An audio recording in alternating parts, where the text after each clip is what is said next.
Welcome back, as always, to the Family's Flyfree podcast. I'm your host, Lynn Mettler. And if you're joining us on video, this one's also on YouTube. So welcome to our video viewers as well.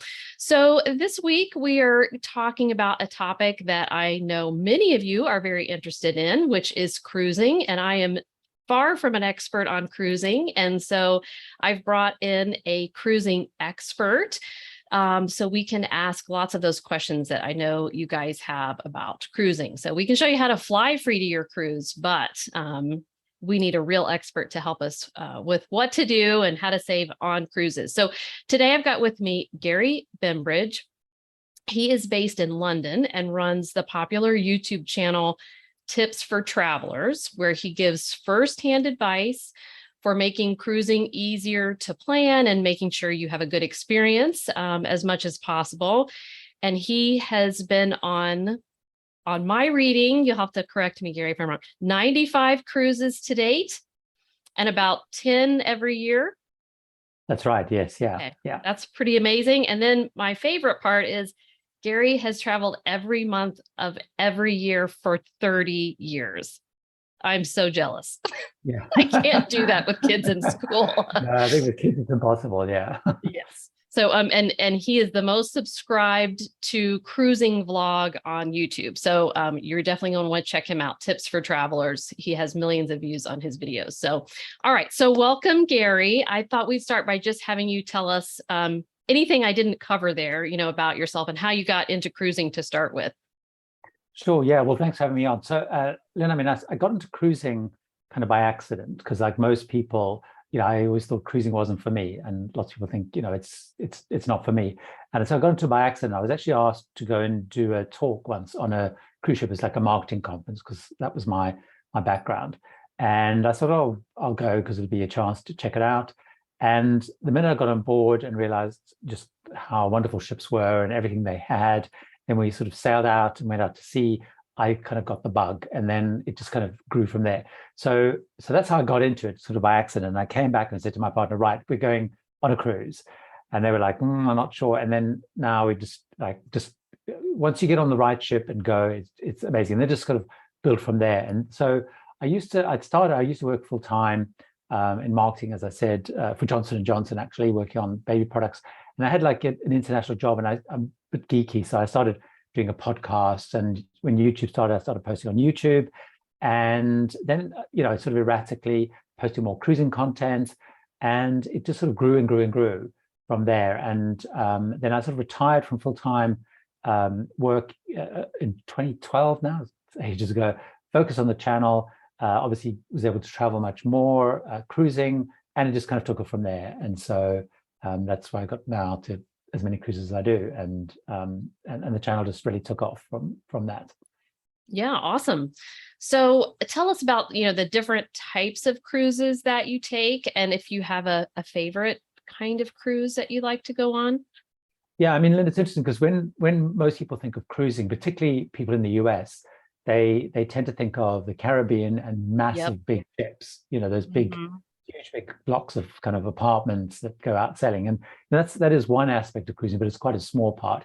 So the way I see it, there's probably 4 or 5 kind of main types of cruising. You've obviously got the classic cruising, which is your classic cruise ships. So obviously the Caribbean is the biggest region of the world. You have everything from massive big ships, 1,000 people, down to smaller ships. But that's kind of the classic cruise ship that everyone's familiar with.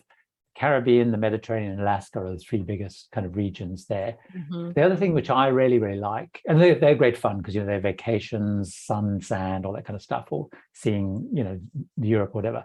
The second area which I really enjoy a lot is expedition cruising, which are smaller ships. They go into places like, normally, most of them will go to the Arctic, Antarctica, Galapagos. Then in between the seasons, they might go to Alaska or parts of Africa, whatever. And that I really, really like, because you're going to places which are quite hard to get to often by land. Mm-hmm. So that's very exciting. Then, of course, it's river cruising, which is really popular. It still tends to be a much older kind of thing in reality, partly because of the cost. European river cruising, Mississippi, that's the sort of thing. then you also get which people don't really do very much of, which I haven't tried yet, which is actually cruising on a freight ship. So many freight companies will take up to 12 passengers, and you literally will sail around with freight ships. And the reason it's 12 passengers is once you have more than 12 paying passengers, you have to have a doctor and medical center on board. So I haven't done it yet. I was supposed to do one, then pandemic came along, so I haven't done it one yet. So those are the kind of the main kind of types of cruising. I love all of them, other than freight. I haven't tried yet, so because they're all kind of different and they all do something very different. Yeah. Well, back in the day, I worked in public relations, so a branch of marketing, right? But I did public relations for Wilderness Travel, which is an adventure travel company. But they had some of those kind of expedition type cruises that you were talking about, which I do think are really neat because they could, like you were saying, the ship could get in places in Antarctica or whatever that a small ship, that a big ship could never get into. Yeah, and it was an interesting way to see parts of the world like you couldn't by land, or that a big ship couldn't access. And then you could get out and kayak around. And I always thought those sounded interesting. Yeah, I mean, it is because a lot of people will think, again, kind of like to think, when they think cruising, they think those big, massive ships. And I get lots of people will leave comments on the channel saying, I don't want to sail with 5,000 people. Well, don't. You can go on a ship, as you say, with 50 people on some. I mean, obviously you're going to pay more, but you can pretty much go with any size, and as you say, if you really want to go out of way places, go small.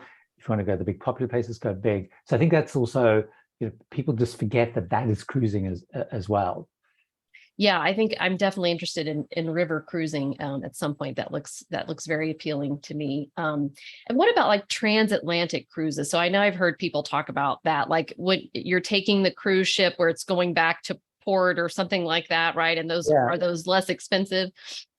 Yeah, I mean, transatlantics are very interesting. There's two key things that people need to think about with transatlantics. One of which is the kind of the classic transatlantic, which is only done by one cruise line now, which is Cunard with Queen Mary 2. And that is, they sail in the season, which really runs sort of May to October time. They basically, backwards and forwards between Southampton and New York. And that is very much sort of styled on the old it's like a Titanic type of thing. Exactly. That's whole glamour period when the only way to travel, the only way to cross, as the slogan used to be, was on that. So that is a whole very specific experience, and it's 7 nights. I mean, the ship can actually do it in 4, but people like 7 nights now, so it's 7 nights, and that's a whole very different experience. It's all around the dressing up and enrichment and stuff. So that's one side. The second side is exactly what you said, which is a pretty cost-effective way actually of going, which are repositionings. So basically, most cruise lines will have cruise ships in the Caribbean, which they'll have, sort of from October to March time. Then they move most of those either up to Alaska, or the bulk of them head across to the Mediterranean. So obviously, then when those ships move, it takes at least 7 days, often 10 days or more to move. And so it's mostly sea days, but they tend to be very, very cost effective because a lot of people don't want lots of sea days. Whereas, a lot of people some people love sea days. So, you can go for much, much less. So what they tend to do is if they're going if they're going across to the Mediterranean, they'll normally leave from the Caribbean, stop at some islands on the way, Madeira or the Azores, and then do a couple of your Mediterranean ports, and then go to wherever they're going to be based, Southampton, Barcelona, Rome, wherever. If it's going the other way, other part of the season, they'll often do a couple of Caribbean islands before they head into Port Canaveral or Miami or whatever. But they are really, really cost effective. So for example, now my last cruise I did was a Disney cruise, and the ship had one more sailing, and then it was crossing to from, I think it was Lisbon. It was going from across, to Port Canaveral, where it's based now for the Caribbean season.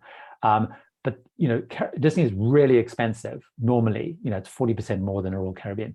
But you can go on a Disney cruise like really inexpensively if you're prepared to do transatlantic. It's that kind of that's a good tip. thing. Yeah. Do you still get the whole like Disney? Like, is there entertainment and all that kind of thing? Oh my goodness, Disney. I mean, I'm not a big Disney fan. I mean, probably if you've got kids, I guess everyone knows everyone. We do have lots of Disney people. Exactly. So it's like stepping into, I've actually just been making the videos around it. I mean, I'm describing, stepping into a Disney kingdom, and, there's loads of characters. There's, everything's obviously Disney music. They do have adult only areas as well, where they don't play Disney music, but, and it's not as Disney, it's not as obviously Disney, although you discover this hidden Disney Hidden thing. Mickeys. Exactly. There's Mickeys all around the place, but it's not as overt. But it's a very, I mean, Disney does Disney. So, and they do it very well. I mean, by the end of it, it was like, oh my goodness me, I just need to escape Disney, because I was like, oh my God, I need to get some like non-Disney. But I mean, what they do is very well. I mean, they are very expensive, which for families is a real challenge, because they are one of the most expensive cruise lines you can cruise on, certainly as a family. Yeah, so I think that's a good tip. Any way you can save is, and there doesn't seem to be very many ways to save on a Disney cruise. So exactly, yeah. When you're going transatlantic, do you run are there rougher seas or anything like that? Well, it varies a lot. So and it depends on the weather. So I've done transatlantics where it's been like completely still and calm. I've been on transatlantics where you've had 50-foot waves. That has to be more in the winter season. So if you go more in the summer seasons, you're less likely to have rough seas. Also, it tends to be rougher North Atlantic. So if you're doing the Cunard one I was talking about, you're more likely to have rougher seas, which is why they have a very specific ship. It's a liner ship designed for that. Whereas the cruise ships, which do the repositionings, are less designed for rough seas. But you're less likely to have rougher seas, but it's probably a good idea to have relatively good sea legs, or basically just take seasick tablets and then you'll be fine. Mm-hmm. Do you have a personal favorite cruise line? I get asked that a lot, and Yes. I always say my favorite cruise line is the next one I'm going on, which is not a way of dodging the question, because it often is true, because partly because what I do, I'm constantly trying new ships and different lines and stuff. So a lot of it depends on where I'm going. And one of the things I say often to people is, a lot of people, once they find a cruise line that they like, they often stick with that cruise line. The danger is, coming back to saving money, is they get so locked into it, they forget that there are other alternatives, which may actually be more cost effective or do something differently. So, so I have a few that I like, I sort of gravitate towards. So I do like smaller ships. So I like things like Oceania or Windstar kind of experiences. I like more when it's more adult focused, because I don't have kids and stuff. So they tend to be more like that. But then also, it's great going to the Caribbean on a big ship that goes, which has all of the, water parks and go-karts and stuff. So it really depends on what I'm doing. If I'm going with my partner, they like, to gamble, big casinos. So we've got a bigger ship which has big casino or big production shows. Like Norwegian has Broadway shows on, full Broadway shows on. So it depends a little bit about what I'm doing and why I'm going. So it's not a way of dodging your question. It's sort of like, it's like, it does sound like I'm dodging your question, but no. If I could only ever go on one line, I guess I would go to the Caribbean and the Mediterranean, Panama Canal, probably on, say, Oceania. If I was going on an expedition cruise, I'd probably choose like a Silver Sea, because they have very good expedition teams. But I love, but again, that's very specific around where I'm going, I think. Well, that's a hard question. That'd be like asking what's your favorite place to travel to. Like, what's your favorite child? Yeah. Right, exactly. Yeah, there you go. Yeah, a very fair question. Okay, how about like in terms of cruising destinations, are there destinations that you think people miss that are underrated that people really should see? Because as we teach people how to fly free, once they learn that process, then suddenly like the world opens up to them. They can go all these different places, and that we kind of get in this place of, oh gosh, where should I go next? Once you've hit the usual suspects, I mean, I think there's a couple for me which are sort of, I often think it's, thinking about places that are hard to get to or hard to see by land is often where I sort of steer people towards. So obviously you can go to the Caribbean and you can see lots of islands in a short period of time and stuff, but that's fine. So the ones that I tend to say that people probably don't do as often as they should do is things like the fjords, which I'm actually where I went to on the Disney cruise.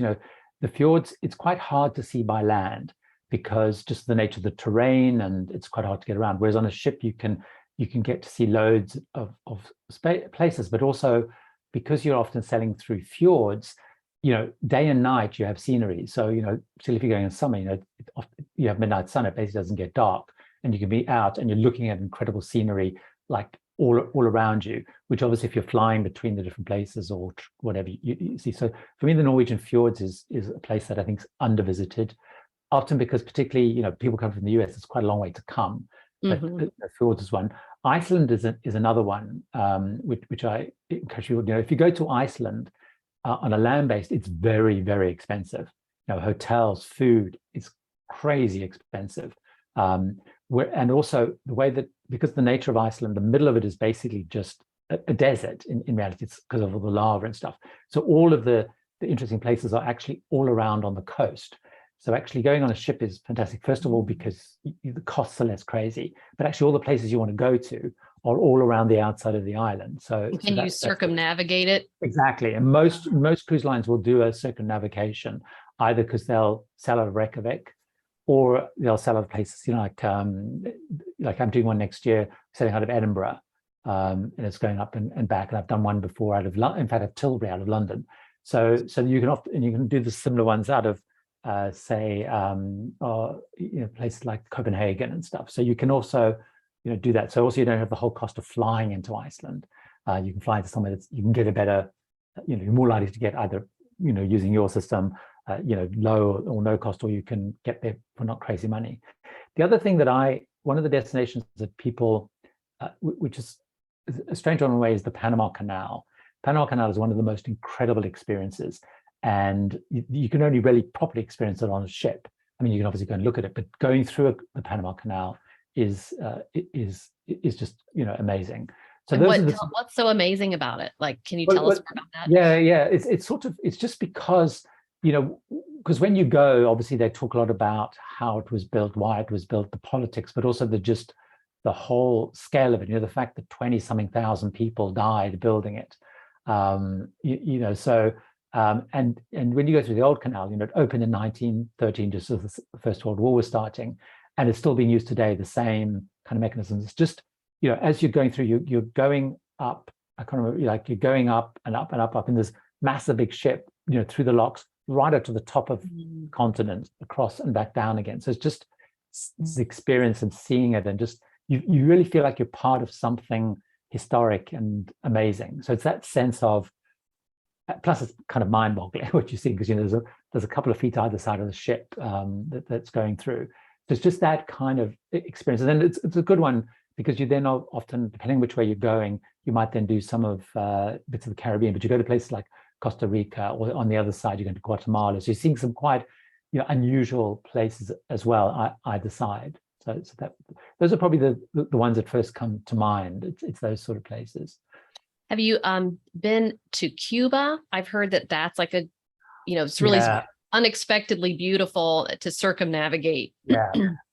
I've never got to Cuba. I had 2 trips booked on Cuba, and then during the Trump administration, they pulled all tourism with Cuba, which of course has not been restored by the new administration. So no, but I literally, because I'd heard it was so good, I had 2 cruises booked. They got pulled about a month before I was due to go, and I'd done a lot of research on it. It does look amazing. I would like to do that, but you can't do. There are some, because I was looking at some lines that started to try and do some sailing out of Jamaica, but then there was also, I guess, the way cruise lines are owned and all that.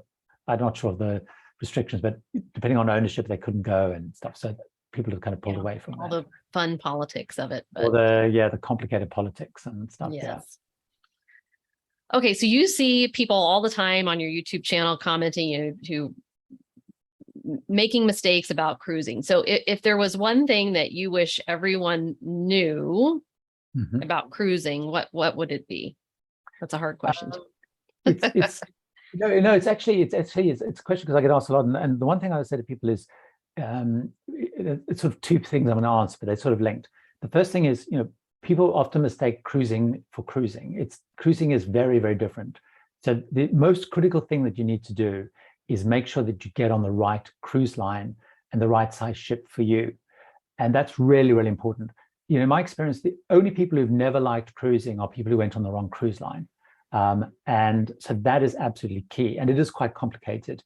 So one of the things that I always recommend people do is work with a travel agent. Don't go direct. So obviously watch my channel lots, get lots of tips, obviously, but actually work with a travel agent, because a good travel agent will invest time in understanding what's important to you or your family or your kids or whoever you're traveling with, and work out what the right cruise line is. And then they'll make sure they get the right deals and all that sort of stuff.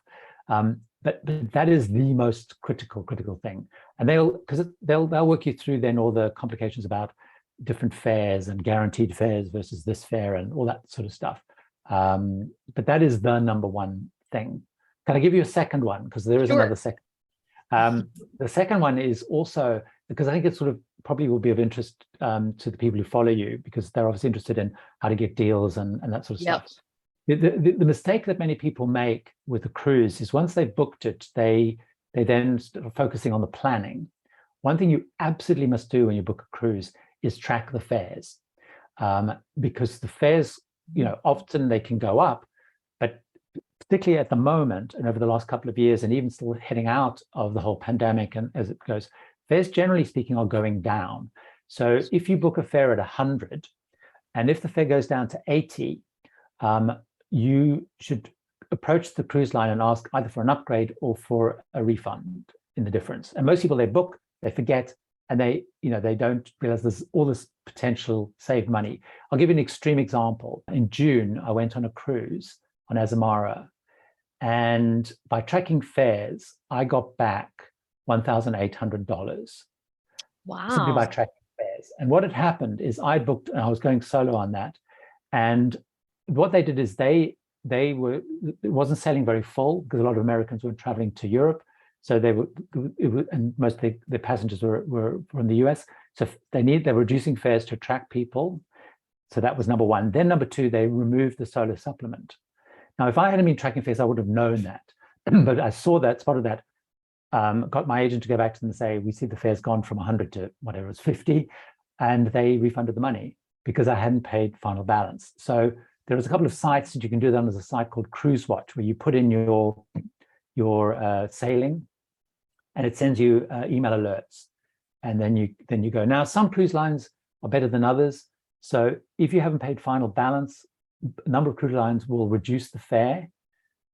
Once you paid final balance, a lot of cruise lines will upgrade you. So in the last year, again, because it's been under a lot of pressure, I think, if I look at my last 10 cruises, I think on 5 or 6 of them I've been upgraded by realizing the fares have gone down. I paid final balance, went to them and said, okay, I now see I can get a suite, or I can get a better balcony for that price. Will you upgrade me? And they do. That is such a good tip.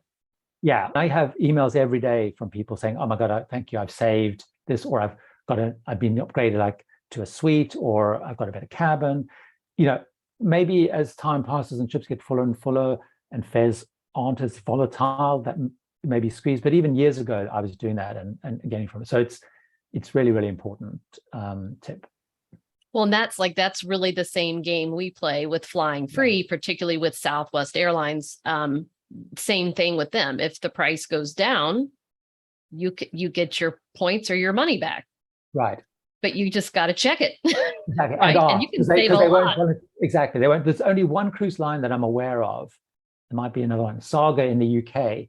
They have a guarantee that if they lower the fares, they'll lower it for everyone without you doing anything. But there might be another line that I don't know. They're hoping you don't notice. Exactly. Exactly. Yeah. Do you have any other good, tips like that on saving or deals? I know I saw on your channel you had some like ways to get free things on cruises. I thought that was interesting that people may not think about. Yeah, I think the key thing, which was in that video, is spending time to make sure what is really included in your fare. So first of all, what's included? What do you get for free or included? Because although you've paid for it, so it's it is free. Most people don't ask for it. come back to the thing we said. But the other thing is particularly what people often miss out is what perks they get either for status, but particularly related to the cabin they've booked. Now, it tends to be once you move into a balcony, a suite, or whatever, there's often all sorts of things that are included, whether it's canapes at night or a specific lounge where you get drinks or minibar stocked or free laundry or stuff like that. So one of the things I always say to people is like, make sure that you really understand what's included. That's the advantage again of working with a travel agent, is you can say, okay, let me be clear about what I should be asking for on board. What am I really getting? But also when you get on board, I always recommend to people is ask your cabin steward to say, right, in this cabin, what do I get? Like, what do I get? And then secondly, if you're not sure, go to the, there's always a cruise line loyalty club person on board. They're often the same person who sells cruises, but it's worth, particularly if you've been on 1 or 2 cruises on the same cruise line, is going to them and saying, okay, what do I get? Because often there may be other, perks or things that you can you're entitled to, but again, you often have to ask for them. And it never hurts to ask, right? Exactly. So that's what I say is, ask your cabin steward, ask the loyalty person, and ask your travel agent, like, what do I get? So those are probably the key things that I would recommend there. Do you have any suggestions for how to find a good travel agent that specializes in cruises wherever you live? That's a great challenge, because there's a couple of things. Personal recommendation is always the best. So asking people, like, do you use a travel agent, and are they good enough that you would recommend them? So that's the key. Or ask people who do, like, I get asked a lot around recommendations. So I often recommend travel agents to people. But one of the things I always say to people is what a lot of people do, which they need to be very cautious of. I don't know what it's like in the airline side, but it's a big issue in cruising, is people think, okay, I'm not going to book direct. I've heard that. So they then go and they look online, or they look in the newspaper, and they see, something.com cruise agency, and they go there and they book, and they get dissatisfied because they find really bad customer service, because a lot of those are selling packages and deals, and it's a selling operation. It's not a travel agent as such. So why should I get a good deal if there's other issues like the fare thing we were talking about, or flights get canceled or something? So it's what I always say is you need to find an individual, a person.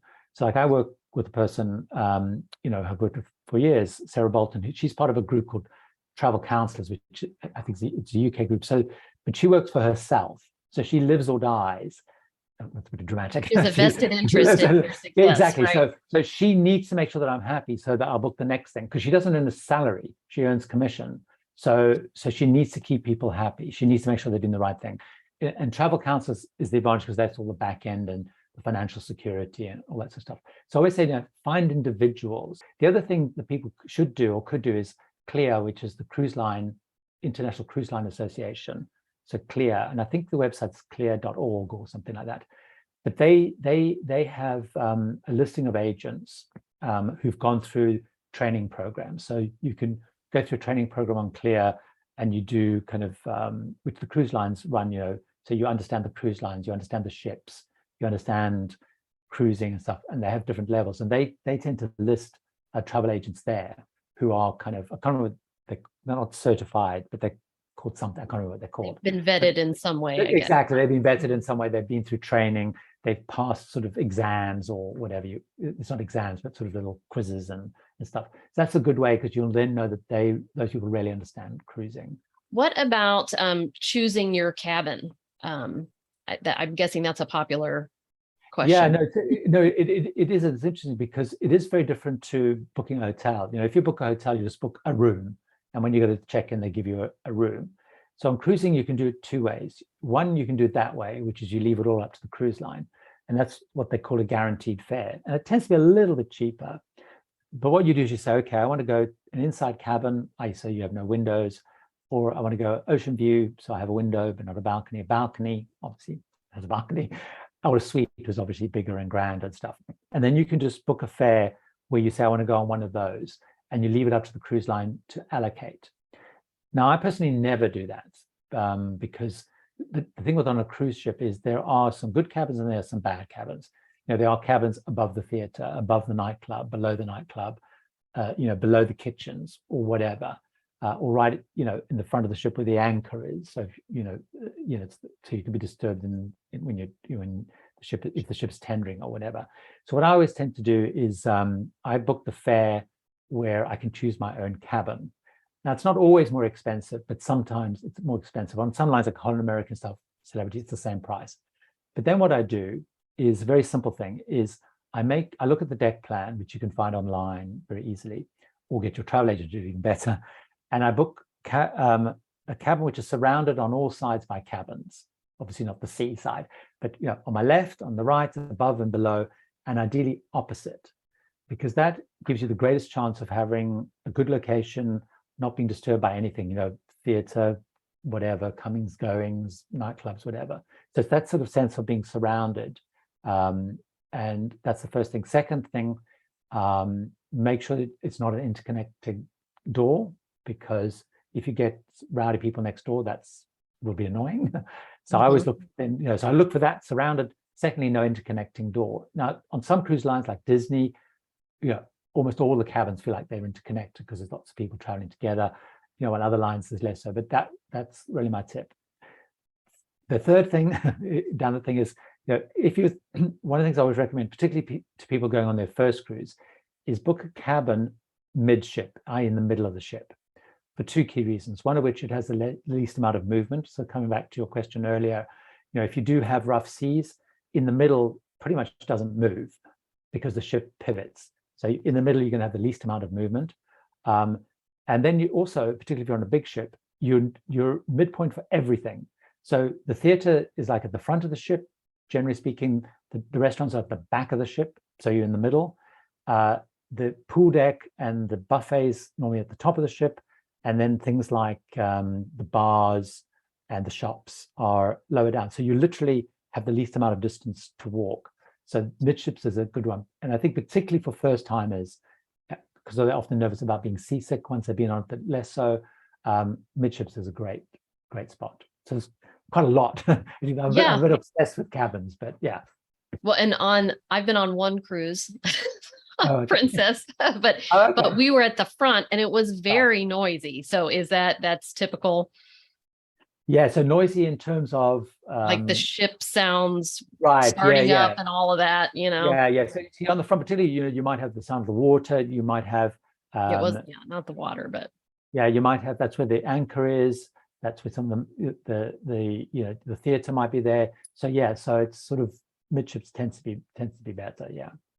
And do you post like videos of actual cabins where you've stayed, or do you look at other videos like that to see how your particular cabin is laid out? Yeah, I mean, the great thing about YouTube is, there are loads and loads and loads and loads of cabin tours. So I do. I mean, I tend to, I do post some. I have to post a short one. So every cabin I go in, I'll do a short, like the shorts, or for Instagram or TikTok, I do the short ones, like a quick, like in 60 seconds. Here's the cabin, so you get a feel for it. But on YouTube, there are loads and loads and loads and loads of them. I tend to do them less. I incorporate them more within my other videos. But yeah, if I'm going on a new ship that I haven't been on before, I absolutely go and look at the cabin tours. And it's surprisingly how often you'll even find your very specific cabin number right there. Yeah, there are loads and loads of them, which is great. Yeah, that's pretty cool. Okay, how about tips for packing for a cruise? Anything that you always? Yeah, so I mean, and packing is like a massive issue. It's one of the most watched, I think, topics on YouTube is packing, and it's one of the most contentious or whatever. So I think there's a couple of simple, to keep it simple, there's a couple of key things. I think is, first of all, what I say to people is always look at the dress code and understand the dress code. So some ships are very strict. I'll use an extreme like Cunard, very strict on dress code. They have formal nights. If you want to eat in the dining room, go to some of the public rooms, you have to wear, black tie, tuxedos, jacket and tie, nice gown for ladies, whatever, and they will not let you in the restaurant unless you're dressed like that. You have to go to the buffet, whatever. That's the most extreme. Then you might go on, Disney or Norwegian, where it's, if you want to wear shorts and t-shirt to dinner, shorts and flip-flops. Yeah.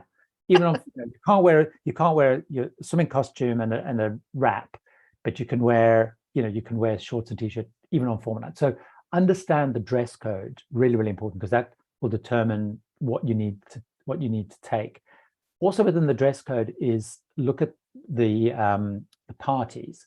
So cruise lines, will have a white night, or if you're on Virgin, a scarlet night, or Disney will have a pirate night, or Cunard will have a masquerade ball, or whatever it is. They tend to be quite simple. It's normally a color or something, because often you'll find on cruise ships people like to dress up. So it means throwing in a white shirt or a white dress or something.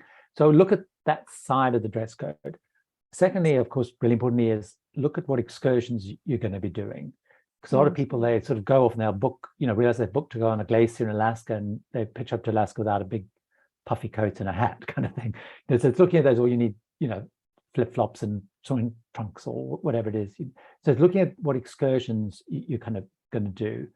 And then, thirdly is, we link that is you will always take too much, and that's fine, because if you're flying, you're only restricted by what the airline restricts you on. Cruise lines don't have any restrictions, and there's lots of places you can put your suitcase. So generally speaking, don't worry about overpacking. Just pack up to as much as you can take on the plane.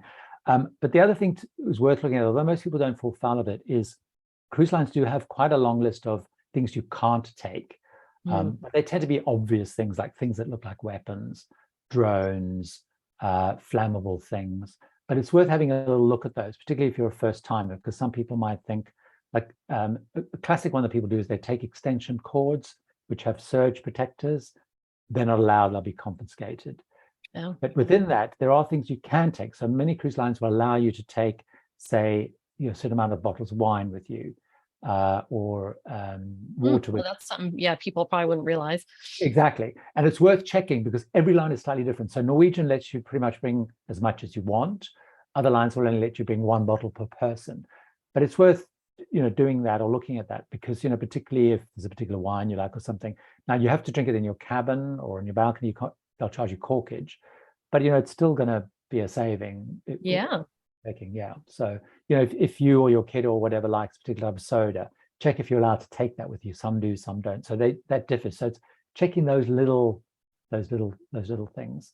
And then a little bit to your point on noise is I always take earplugs and eye shades, just because you never know. So I always recommend just chuck them in, and particularly if you forget, like if you're sailing to, it tends to be more of a Northern European issue, but if you're going on a Norwegian fjords cruise in July, it will not get dark.